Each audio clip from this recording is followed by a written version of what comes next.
अगर आने वाली 5 तारीख को अपने परिवार का, अपने दोस्तों का, अपने पड़ोसियों का, अपने रिश्तेदारों का, सबका वोट कमल पे दबवाकर मोदी जी के हाथों में दिल्ली देने को तैयार हो तो राम का नाम लेके दोनों हाथ पीछे तक उठा देना। प्रभु राम का नाम लेके उठाना दोनों हाथ और जोर से बोलो जय श्री राम, भारत माता की, भारत माता की। क्या काम इंजीनियर बनाना है, अफसर बनाना है, डॉक्टर बनाना है। सरकार का काम मदरसे चलाकर मुल्ला बनाना नहीं है। ये ऑन रिकॉर्ड कहने का साहस अगर किसी ने किया तो मां भारती के सपूत हेमंत बिस्व शर्मा जी ने किया। जोरदार तालियों के साथ बोलो हेमंता जी को जय श्री राम, हेमंता जी को जय श्री राम, और जोर से हेमंता जी को जय श्री राम, हेमंता जी को जय श्री राम, जय श्री राम, जय श्री राम, जय श्री राम, जय श्री राम, जय श्री राम, जय श्री राम। बहुत बहुत आभार आपका, बहुत आभार। आप समय निकाल के करावल नगर विधानसभा में आए हैं। दिल्ली के इस ऐतिहासिक चुनाव में आपकी उपस्थिति मात्र से राष्ट्र भक्तों में और राम भक्तों में एक अलग ही ऊर्जा का संचार हो गया है।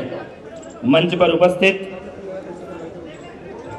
हमारी विधानसभा के प्रभारी, लोनी के विधायक, धर्म और राष्ट्र के प्रति समर्पित बड़े भाई नंद किशोर गुज्जर जी, हमारी निगम पार्षद मास्टर सत्यपाल सिंह जी, हमारी निगम पार्षदा नीता बिष्ट जी, निगम पार्षद ब्रजेश जी, निगम पार्षद सोनी अनुपम पांडे जी, निगम प्रत्याशी प्रमोद जी, हमारे यशस्वी मेहनती कर्मठ यहाँ इस वार्ड के मंडल अध्यक्ष कुलदीप नैनवाल जी, जोरदार तालियों से स्वागत और अभिनंदन किया जाए। हमारे 5 मंडल अध्यक्ष, हमारे प्रदेश के, जिले के, मंडल के, बूथ के, खंड के। 5 तारीख को वोटों की गिनती होनी है। 5 तारीख को वोट डलना है और 8 को गिनती होनी है। लेकिन गिनती में परिणाम क्या आना है, यह ऐतिहासिक इसलिए है कि दिल्ली के बच्चे बच्चे को पता है कि 8 तारीख को परिणाम क्या आना है। दिल्ली में इस बार 8 फरवरी को राम भक्तों की सरकार बनने वाली है। बोलो जय श्री राम। दिल्ली के किसी भी कोने में आप जाइए, इस बार दिल्ली का मूड भगवा है। राम भक्तों की और राष्ट्र भक्तों की सरकार बनने जा रही है और उसका कारण है पिछले 10 सालों में आम आदमी पार्टी की सरकार ने दिल्ली के साथ, दिल्ली वालों के साथ जो छल किया है, धोखा किया है, उसका हिसाब किताब करने का समय आ गया है।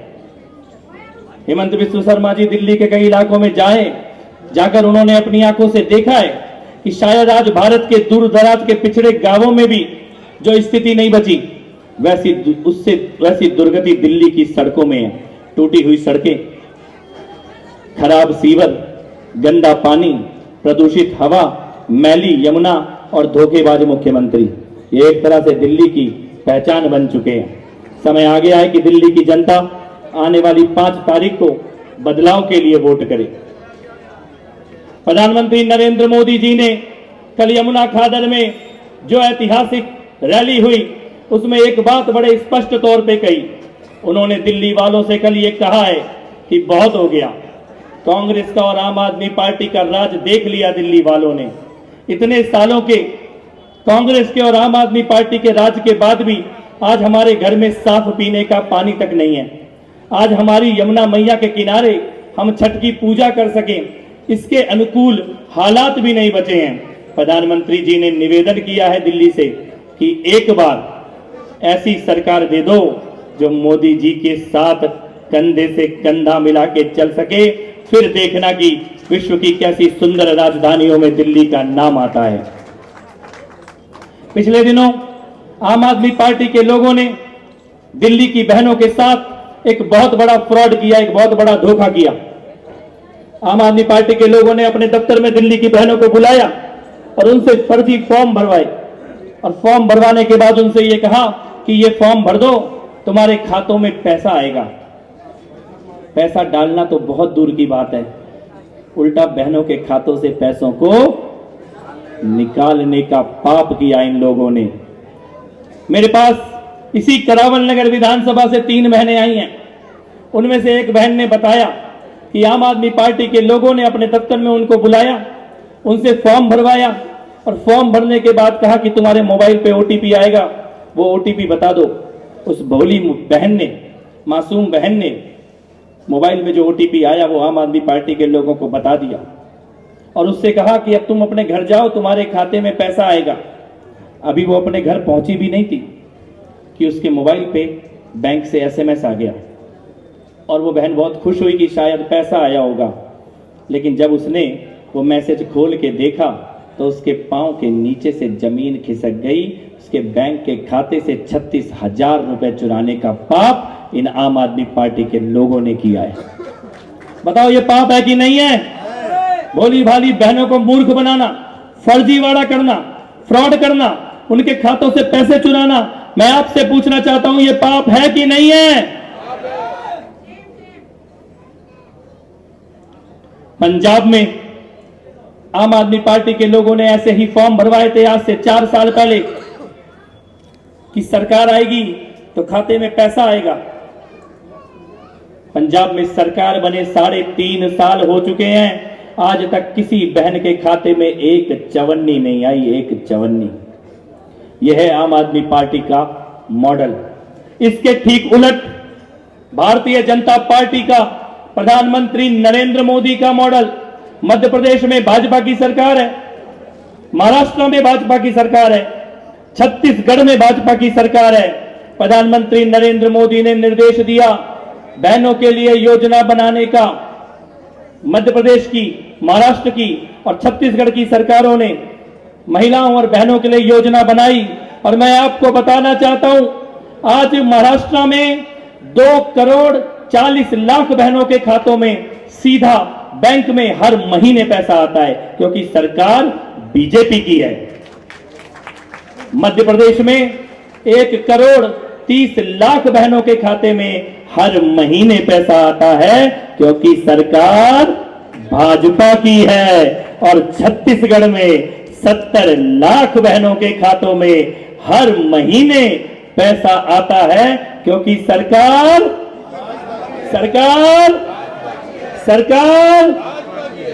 क्योंकि नरेंद्र मोदी जो कहते हैं वो नरेंद्र मोदी जी ने दिल्ली की बहनों के लिए भी गारंटी दी है। एक संकल्प पत्र बनाए भारतीय जनता पार्टी का, ध्यान से सुनना। मोदी जी ने गारंटी दी है दिल्ली में भाजपा की सरकार बनने पर हर महिला के खाते में कितना, पीछे तक जोर से जो सुन रहे हैं, कितना, अरे थोड़ा जोर से बोलो, दादा को आवाज आनी चाहिए। कितना? 2,500 रुपया हर महीने डाला जाएगा। कितना डाला जाएगा?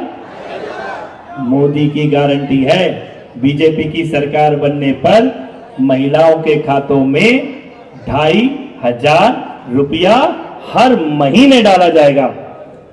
यानी कि बहनों के लिए यह चुनाव बड़ा सिंपल है। कमल का बटन दबाओ और 2,500 रुपए महीना, कमल का बटन दबाओ और 2,500 रुपए महीना, कमल का बटन दबाओ, 2,500 रुपए महीना पाओ, क्योंकि ये मोदी की गारंटी है। इसके साथ साथ आज गैस सिलेंडर कितने का आता है? 800 रुपए का। मोदी जी की गारंटी है दिल्ली में भाजपा की सरकार बनते ही 800 रुपए वाला गैस का सिलेंडर 500 रुपए का मिलेगा। और साथ में होली पर और दिवाली पर एक सिलेंडर हर परिवार को फ्री मिलेगा। ये मोदी की गर्भवती महिलाओं को 21,000 रुपए की सहायता, जिससे कि जच्चा और बच्चा दोनों का अच्छे से भरण पोषण हो सके, ये भी मोदी की गारंटी है। दिल्ली में पिछले कई सालों से नए राशन कार्ड बनने बंद है। बुजुर्गों को, दिव्यांगों को, विधवा बहनों को पेंशन मिलनी बंद है। मोदी जी ने गारंटी दी है भाजपा की सरकार बनते ही नए राशन कार्ड बनाने का काम शुरू कर दिया जाएगा और 60 साल से ऊपर के हर व्यक्ति को 2,500 रुपए महीने की पेंशन और 70 साल से ऊपर हर व्यक्ति को 3,000 रुपए महीने की पेंशन दी जाएगी। ये मोदी की आयुष्मान योजना जो कि पूरे देश में चलती है, लेकिन दिल्ली में आम आदमी पार्टी की सरकार ने इसको रोक के रखा था। नरेंद्र मोदी जी ने गारंटी दी है। भारतीय जनता पार्टी की सरकार की पहली कैबिनेट मीटिंग में आयुष्मान योजना लागू कर दी जाएगी और 10 लाख रुपए तक का इलाज, कितना 10 लाख रुपए तक का इलाज हर व्यक्ति का फ्री में किया जाएगा। ये मोदी की गारंटी है। यमुना मैया की सफाई की 2 साल के अंदर यमुना नदी की सफाई की योजना बनाई गई है। ये छठ का त्योहार जो हम हमेशा मां यमुना के तट पे मनाते थे, मैं आपसे पूछना चाहता हूं, छठ का त्योहार यमुना के किनारे मनना चाहिए ना?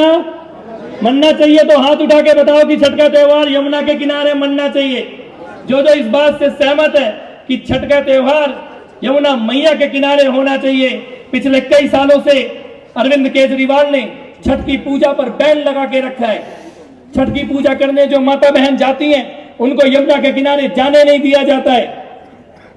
इस साल फरवरी में आपदा जाएगी और भाजपा आएगी और दिल्ली छठ का त्योहार यमुना के किनारे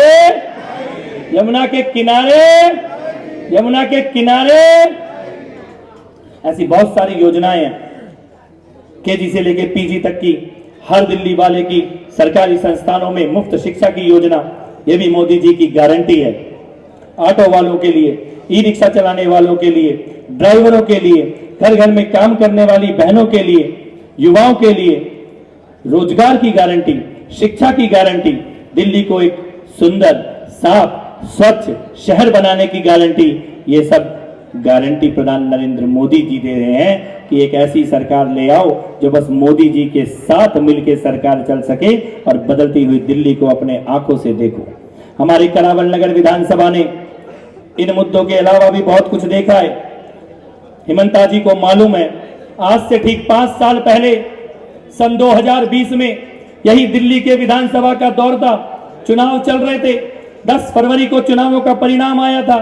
13 और 14 फरवरी को दिल्ली में सरकार बनी थी और उसके 8 दिन के अंदर 22 फरवरी को दिल्ली में दंगों की शुरुआत हो गई।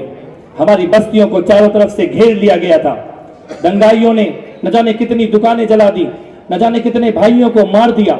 मैं आपसे पूछना चाहता हूं, आपको वो दिन याद है कि भूल गए? याद है कि भूल गए? याद है कि भूल गए? आईबी ऑफिसर अंकित शर्मा जी का बलिदान याद है कि भूल गए?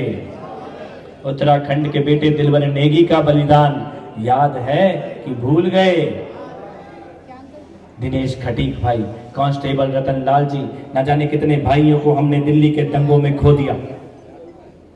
आज मैं आपसे एक बात पूछता हूं, एक सवाल पूछे। कांग्रेस के लोग जो वोट मांगने के लिए आ रहे हैं, जब दंगे हो रहे थे, हमारी बस्तियों को जलाया जा रहा था, हमारे भाइयों को मारा जा रहा था, दिल पे हाथ रख के बताना, इनमें से कोई आया था आपके लिए? इनमें से कोई आया था आपके लिए? कोई निकला था आपके लिए? जब हमारी सड़कें बंद थी, चारों तरफ से घेर लिया गया था, रात रात को हाथ में लाठी लेकर हम खुद अपनी अपनी गली की पहरेदारी कर रहे थे, तब इनमें से कोई आया था क्या? आया था क्या? सड़कें खुलवाने के लिए, आपकी सड़कों को खुलवाने के लिए तब कौन निकला था? कौन निकला था? कौन निकला था? उस वक्त मैं विधायक नहीं था, पार्टी का कोई पद भी नहीं था। अगर मैं नहीं आता तो कोई मुझसे ये सवाल नहीं पूछता कि क्यों नहीं आए। लेकिन मुझे एक बात मालूम थी कि आज अगर मेरे भाई का घर जल रहा है और मैं चुप बैठूंगा तो कल मेरा घर भी जलेगा और कोई बोलने वाला नहीं बचेगा। 24 साल के अंकित शर्मा जी को, आईबी के ऑफिसर को 400 बार चाकुओं से गोदने के बाद उनकी बॉडी को कहां फेंका गया? कहां फेंका गया? खजूरी के नाल। किसने मारा था अंकित शर्मा जी को? किसने मारा था? ताहिर हुसैन। मैं आपसे पूछना चाहता हूं, ताहिर हुसैन की जगह विधानसभा है कि जेल है? विधानसभा है कि जेल है? आज ये लोग ताहिर हुसैन जैसे लोगों को चुनाव लड़वा रहे हैं। बगल की मुस्ताबाद की विधानसभा में अंकित शर्मा का हत्यारा वोट मांग रहा है। क्या दिल्ली में ऐसी राजनीति होनी चाहिए? क्या होने देंगे? क्या 22 साल का दिलबर नेगी, सुकुमार एक दुकान में नौकरी करते थे। दिलबर नेगी छत पे सो रहे थे, उनको जिंदा जला के मार दिया गया। दंगों के बाद हर एक पीड़ित परिवार के घर पे मैं गया हूं। 400 किलोमीटर दूर दिलबर नेगी जी का परिवार रहता है। उत्तराखंड में उनसे परिवार से मिलने के लिए मैं गया हूं। दिलबर नेगी जी की बहनों ने मेरे हाथ में राखी बांधी है। और दूसरी तरफ आम आदमी पार्टी का जो प्रत्याशी है, उसका सच करावल नगर के लोगों ने अपनी आंखों से देखा है। ताहिर हुसैन जब अंकित शर्मा जी को मारने के बाद भागा तो पूरी खजूरी में ताहिर हुसैन को छिपाने और बचाने के लिए दरवाजा किसने खोला था? पीछे तक बताओ, किसने खोला था? किसने खोला था? आज आपके सामने दो विकल्प है करावल नगर विधानसभा में। एक, जिनके हाथ दिलबर नेगी जी के खून से सने हैं, और दूसरा जिसके हाथ में दिलबर नेगी की बहनों ने अपनी राखी बांधी है। फैसला आपको करना है। अगर आने वाली 5 तारीख को अपना, अपने परिवार का, अपने दोस्तों का, अपने पड़ोसियों का, अपने रिश्तेदारों का, सबका वोट कमल पे दबवाकर मोदी जी के हाथों में दिल्ली देने को तैयार हो तो राम का नाम लेके दोनों हाथ पीछे तक उठा देना। प्रभु राम का नाम लेके उठाना दोनों हाथ और जोर से बोलो, जय श्री राम। भारत माता की, भारत माता की, भारतीय जनता पार्टी। बटन दबेगा, बटन दबेगा। बहुत बहुत आभार। जय श्री राम। से कंधा मिला करके आपकी मदद करते रहे और जिन्होंने लगातार जो भी है करावल नगर जो विधानसभा है और बराबर में मुस्ताबाद विधानसभा में जो भाई दिलबर नेगी, हमारे जो सिपाही कांस्टेबल रतनलाल, दिनेश खटीक और हमारे जितने भी साथी और भी, उन सबका कत्ल करने का काम किया था। उनकी बहनों ने जिनको राखी बांधी, ऐसे कपिल मिश्रा जी, हमारे सभी पार्षद, संगठन के सभी पदाधिकारी, सामने उपस्थित सभी देवतुल्य बहनों और भाइयों के चरणों में शीश झुका के आपका स्वागत और अभिनंदन करता हूं। मां कामाख्या जी की भूमि से आने वाले भाई कपिल मिश्रा जी को सुनना है, लेकिन आपको एक गर्व होगा कि आज हमारे बीच में जो शेर रहे हैं, जिस आसाम की धरती पे जो पूरे सनातन की मां गौ माता को कोई माई का लाल गो हत्या बंदी कानून नहीं ला पाया, वो कानून ला करके वास्तव में जो सनातन का काम है, जिससे भारत विश्वगुरु बनेगा, वो काम करने का काम माननीय मुख्यमंत्री जी ने किया है। वहां से जिहादियों को खदेड़ने का काम सही मायनों में जो देश के नहीं दुनिया के सबसे ताकतवर जो हमारे माननीय गृह मंत्री और माननीय प्रधानमंत्री जी ने, जो दिल्ली से जो अरविंद केजरीवाल जी ने यहाँ पर 4 लाख से ज्यादा रोहिंग्या घुसपैठिया इस योजना में और 3 लाख से ज्यादा पिछली योजना में ट्रेन के माध्यम से दिल्ली में बसा करके दिल्ली को बारूद के ढेर में बैठाने का काम किया। और मैं नहीं कह रहा ये बात, जब रोहिंग्या बांग्लादेशी पूरी दिल्ली में कोई जगह नहीं बची, कोई नाला नहीं बचा, कोई सरकारी पार्क नहीं बचा पूरी दिल्ली में, वहां ला करके आतंकवादियों को बसाने का ऐसा पाप अरविंद केजरीवाल ने किया। तो जब जगह नहीं बची तो एनसीआर में, मेरी विधानसभा में रोहिंग्या बांग्लादेशियों को बसाया और उन्होंने ये बताया हमारे पास वोटर कार्ड उनके पास दिल्ली का, राशन कार्ड दिल्ली का, आधार कार्ड दिल्ली का, और वो वोट डालने के लिए केवल यहाँ बसाने का काम किया गया। सारी सुविधाएं आपके हक को मारने का काम किया गया। दिल्ली में कोई भी यात्रा निकली उस पर बवाल, पथराव और आगजनी करने का काम और दिल्ली दंगों का काम कराने का काम केजरीवाल ने किया। मैं साफ कहना चाहता हूँ, आईएसआई का एजेंट है जो दिल्ली को नरक किया है, आप जानते हैं, माननीय मुख्यमंत्री जी को बोलना है। लेकिन दिल्ली को अगर साफ करना है, जिस दिन सरकार बनेगी, एक एक घुसपैठिए को, रोहिंग्या और जिहादियों को यहाँ से भाई कपिल मिश्रा जी के साथ आप सबसे मिलकर के जो भी माननीय मुख्यमंत्री होंगे, पहले दिन से खदेड़ने की शुरुआत करने का काम करेंगे और दिल्ली को खूबसूरत बनाएंगे।